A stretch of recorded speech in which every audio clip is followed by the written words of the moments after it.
Section 1. You will hear an agent calling from Farrelly Mutual about the recent homeowner's insurance inquiry. First, you have some time to look at questions 1 to 6.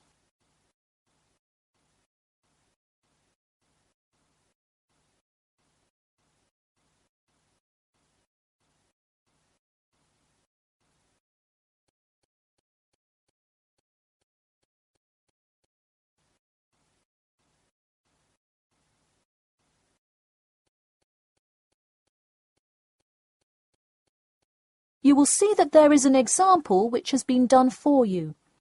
On this occasion only, the conversation relating to this will be played first. Hello? Yes, I'd like to speak with Janet Evans, please. Speaking. Hi, Miss Evans. This is Jim Rodriguez, calling from Farrelly Mutual about your recent homeowner's insurance inquiry. The man says that he'd like to speak with Janet Evans. So, Janet Evans has been written in the space. Now we shall begin. You should answer the questions as you listen, because you will not hear the recording a second time. Listen carefully and answer questions 1 to 6. Hello? Yes, I'd like to speak with Janet Evans, please. Speaking. Hi, Miss Evans. This is Jim Rodriguez, calling from Farrelly Mutual about your recent homeowner's insurance inquiry. Yes, hi. Thanks for returning my call. My pleasure. I understand you are potentially interested in insurance for a bungalow located a bit out of town. Could you give me the address? Sure, it's 49 Greenway Court. Greenway is one word. Thank you. All right, and would you prefer to be contacted via email or phone? Either one is fine. Maybe try emailing me first, and as an alternative, I can give you my phone number.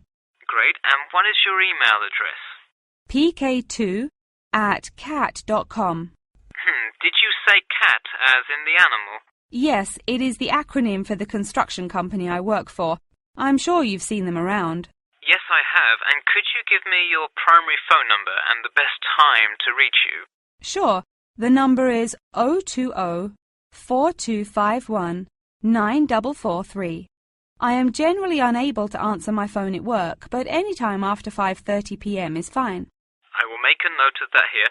Now, I'm going to ask you a little bit about property itself, so we can make an accurate estimate of the cost of insuring your home. Could you tell me the size of your house? Well, I don't have the exact measurements, but I'm pretty sure it's right around 80 square meters. Should I measure it and call you back later? No, that's completely all right. I'll write 80 square meters for now to get the estimate, and then an agent will come get the exact measurements later on if you decide to purchase our insurance. Okay, great. And what material is your house made of? For example, wood, brick, stucco? It's mainly brick. Great. That will give you a lower rate than most of the materials, since it is so strong. Wonderful. And do you have any sort of home security, Miss Evans? We don't have a fence or anything yet, but we have an alarm system that we use regularly. Good. Before you hear the rest of the conversation, you have some time to look at questions 7 to 10.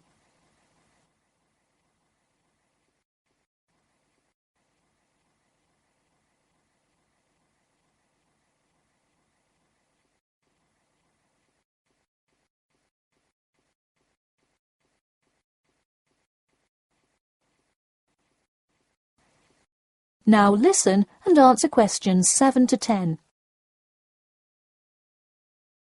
Now I'll go through a number of things we offer coverage for, and I'd like you to tell me which items you want your policy to cover. Okay. We'll start with the building itself first. Would you like us to cover incidental damage to the structure to your house? Absolutely. Splendid. And the contents inside your house? We usually cover all items with an appraised value of about £200. Would you like us to cover theft and damage beyond natural wear and tear? I will let you know that the second option here will come with a considerable increase in your rates. I think I'd just like the contents of the house to be covered against theft then. All right, and would you like any other insurance? Fire, flood, etc.? Yes, I definitely want flood coverage. It rains a lot here and the drainage system in the area is not the greatest. Okay, I am calculating your quotation now. It will just take a second. It looks like your annual insurance rate will be £148.30. Thanks, that seems somewhat reasonable. I would like to take some time to think about it. How long does it take to begin receiving coverage after signing up? It depends on the time of year. It can take anywhere from 2 to 6 weeks. I would say if you sign up by July the 1st, you could start your coverage by August the 1st. I see. Okay, thanks for your help. Should I call you back at this number when I have made my decision? Yes, please. And so that we can look up your account faster, I'll give you a reference number that you should provide when calling. Ready? Yep. It's TR278Q. Got it. Thanks. Thank you, and have a nice day. That is the end of section 1. You now have half a minute to check your answers.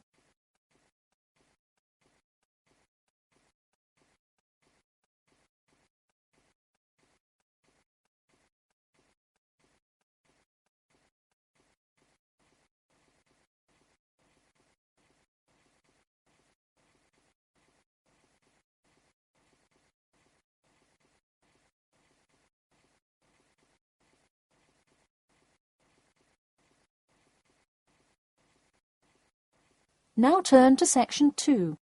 Section 2.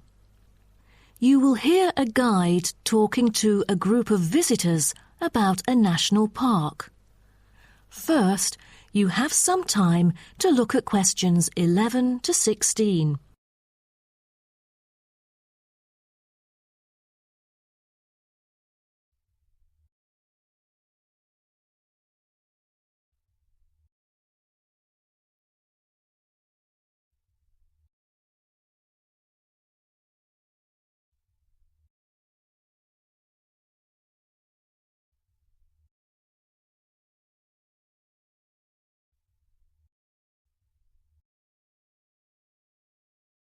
Now listen carefully and answer questions 11 to 16.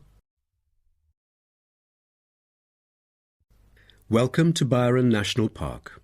I am Jim Carson, your tour guide for the trip. First, I'd like to give you some basic information about the park. Covering 7,000 acres of land and spanning across 3 states, Byron National Park was established to protect the area's most spectacular scenic values. With unique geological features, natural history, and native plant and animal life, it is an ideal destination for recreation as well as research purposes. The park has a breathtaking waterfall connecting the longest river in the country, but it is most renowned for having the largest subtropical rainforest worldwide. There are many layers of tall, medium, and low vegetation growing with seasonal variations in the park. It is a place where the air seems green. Ardent hikers can find an awesome array of options here. Apart from the dense green rainforest, tourists can also hike along the mountain trail. Despite the stunning view, taking photos is not advised on the way up, I'm afraid, as one might get distracted and the narrow trail by the sheer cliff is quite dangerous. When you reach the top of the mountain, there is nothing better than having a picnic under the trees with your family. Accompanied mostly by wildlife, walkers as well as cyclists may find the bush track a good choice for having a tranquil time to themselves. As your tour guide, I suggest that only expert hikers take the creek circuit, because its beautiful and inspiring scenery through the subtropical jungle is paralleled by its physical challenges. A list of transport is available within the park. Bicycles are a popular choice, as it is the most flexible way to get around. Electric trams are temporarily closed for maintenance. Boat trips down the river are an ideal way to spend a tranquil afternoon. Rest assured that transport within the park is covered in the bill. Extreme sports is another highlight of the park. There are, for adventurous grown-ups, especially those who are comfortable with having a racing heart, scary as it may sound, it is actually safe to participate in extreme sports under strict instructions and close supervision. Abseiling is available regardless of the weather. It is a fun way to overcome fear of heights, gain new skills, and get an adrenaline rush. Bungee jumping and paragliding are also available, except for during the summer. At this point, you might worry about meals here. Well, even though there is only one restaurant in the park at the moment, the variety of dishes is astonishing. There are 2 meals included in the price. Just get your meal ticket at the reception before dining. Also, there is no need to make reservations or worry about availability, since there are plenty of tables. Before you hear the rest of the talk, you have some time to look at questions 17 to 20.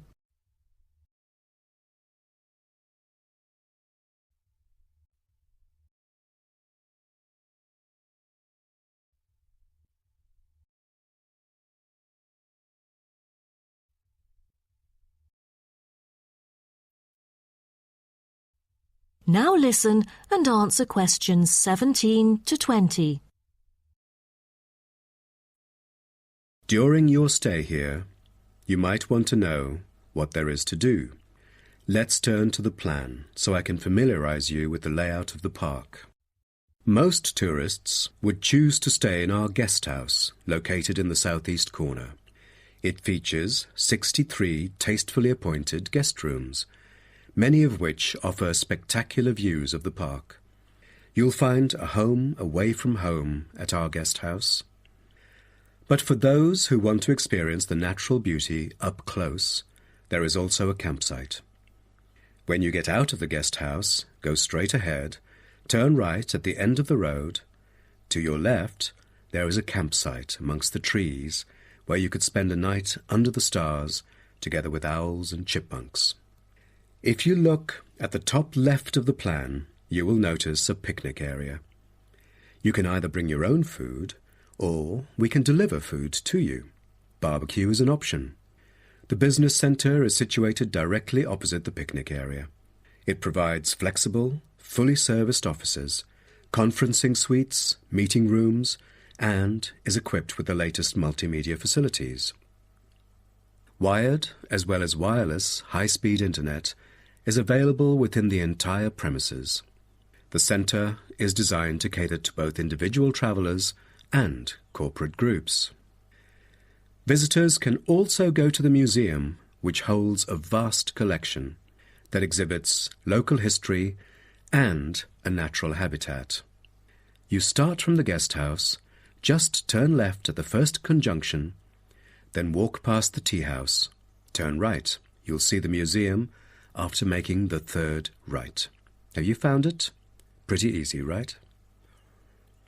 To spend a delightful afternoon with a book and a fresh cup of coffee, you can go to the only cafe in the park.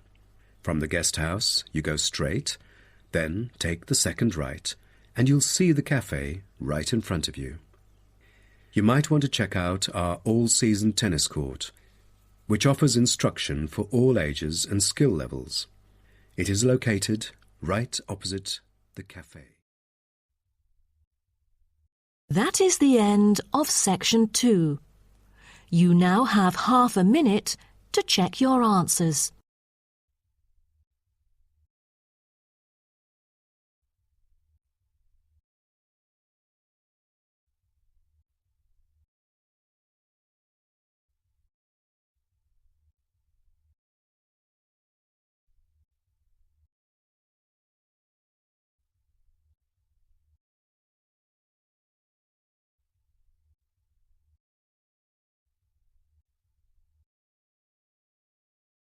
Now turn to section 3.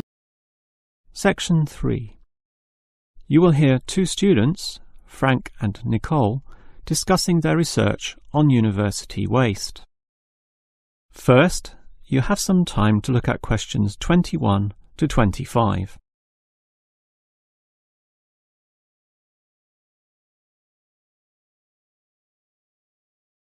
Now listen carefully and answer questions 21 to 25.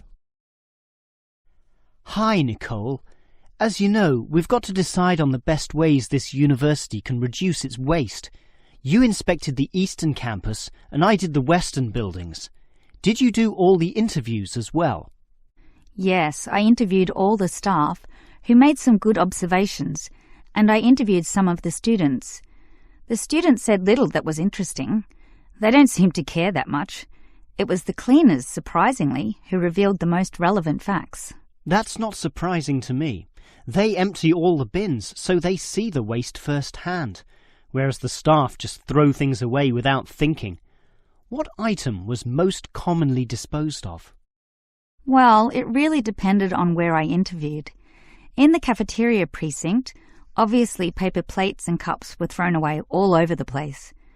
There was almost no attempt at recycling. However, across the university in general, it was paper copying that filled up most bins, far more than plastic or other forms of waste. Do people care about this, then? Well, some do, if you can believe them. I must have interviewed about 30% of customers in the cafeteria, and the results were mixed. Out of all the people I interviewed, well over half, maybe about 55% of them, were quite honest about it, telling me that they had little concern. The other fraction, 45%, were more troubled. Yes, but do they do anything about it? Surprisingly, quite a significant percentage do something, even if they aren't particularly concerned. I mean, small things. About 10% bring their own cups to the cafeteria, for example, and at least 1/3 said they use recycling bins. So, in total, it's an equal split between those who do something or those who don't.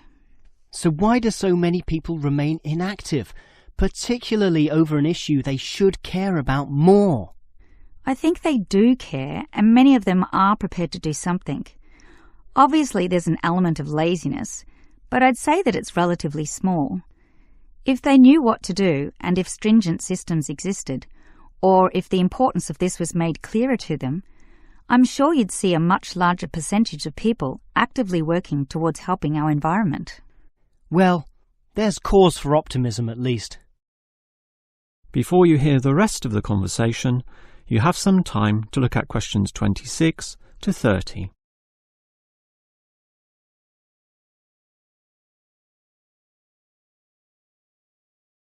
Now listen and answer questions 26 to 30.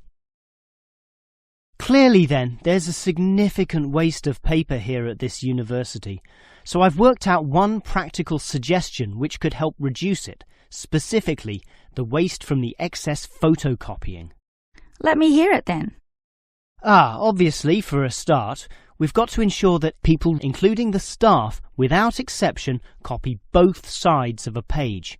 We can't tolerate single-sided copying. It's just far too wasteful.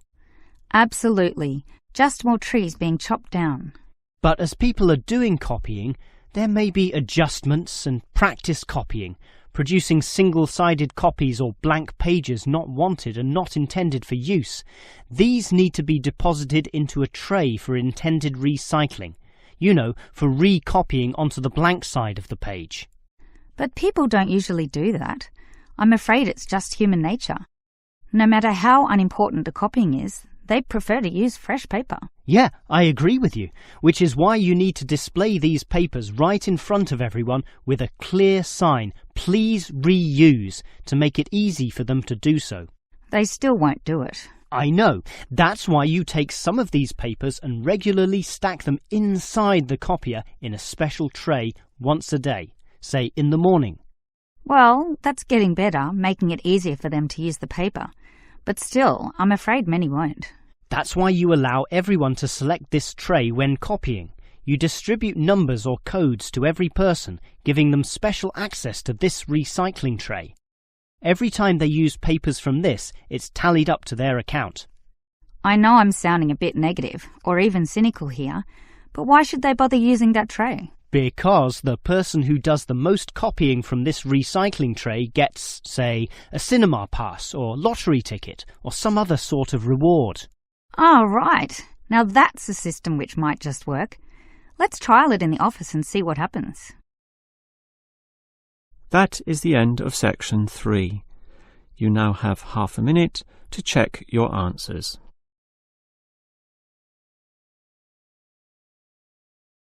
Now turn to section 4. Good afternoon, ladies and gentlemen.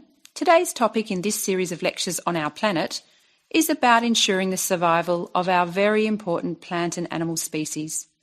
In this lecture, I want to discuss one way that we can do this. No one will ever see a huge dinosaur thundering through the forest. No one will ever see a paradise parrot flash its rainbow colours across the sky. The fact is that many animals and plants have been wiped out. Sadly, they are extinct. It is too late for them. Extinction is forever. We can't do anything about the species that have already disappeared. But today, there are many animals and plants that could still become extinct in the future if we do not act now. They are endangered. The African elephant and rhinoceros have become endangered because of the value of their tusks. Australian parrots and reptiles are smuggled onto planes because certain people in other countries are prepared to pay thousands of dollars for them. And there are many other species around the world that are endangered because they no longer have a place in which to live and reproduce safely. The main cause of extinction is the destruction of habitats. A habitat contains all that a living thing needs to survive: space, light, water, food, shelter, and opportunities for reproduction. The population of the world is growing rapidly, and this is placing great demands on land and resources for housing and for growing food. When vegetation is cleared and swamps are drained for agriculture, mining and suburbs, or when rivers are dammed to store water, plants are destroyed and animal life is threatened. In other words, humans are changing and destroying the habitats of animals and plants, which is in turn reducing their chances of survival.